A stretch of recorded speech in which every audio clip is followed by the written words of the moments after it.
Hello, welcome back to Shivoham Telugu vlogs. ఇవాళ మన special recipe dosa.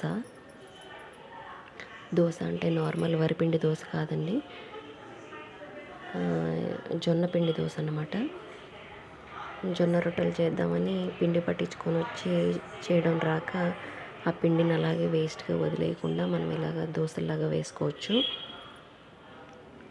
అయితే జొన్న రొట్టె చేయడానికి కొన్ని క్రైటీరియాస్ ఉంటాయి. సాఫ్ట్గా రావాలి, మాడిపోకుండా కాల్చాలి, ఎక్కడ విరిగిపోకుండా చేయాలి, ఇలాగా ఉంటాయి. కానీ దోశకి మనకు అలాంటి భయాలు ఏమీ ఉండవు. హాయిగా ఇలా వేసుకొని తినేయచ్చు. షుగర్ పేషెంట్స్కి అయితే చాలా సూపర్ ఫుడ్ అనమాట ఇది. అలాగే వెయిట్ లాస్ అవ్వాలి అనుకునే వాళ్ళకి కూడా మంచి ఆప్షన్ ఇది. సో నేను ఇక్కడ 1 కప్పు మినప్పప్పుకి 1.5 కప్పు జొన్నపిండి వేసాను. అలాగే ఒక అరకప్పు వరకు వరిపిండి వేసాను.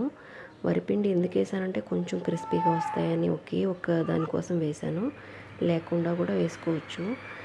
సో ఇక్కడ అలా రాత్రి పిండి గ్రైండ్ చేసేసుకున్న తర్వాత పొద్దునకి బాగా ఫర్మెంట్ అయిపోయింది. సో ఇప్పుడు నేను దీంట్లో సాల్ట్ అలాగే కొంచెం జీలకర్ర వేసాను. వేసి ఇది నాది ఐరన్ దోశ పాన్ అనమాట. సో దీనికి ఫస్ట్ కొంచెం ఆయిల్ వేయాలి కంపల్సరీ. నాన్ స్టిక్ దాని మీద కూడా వేయచ్చు, దానికైతే ఆయిల్ కూడా అవసరం లేదు.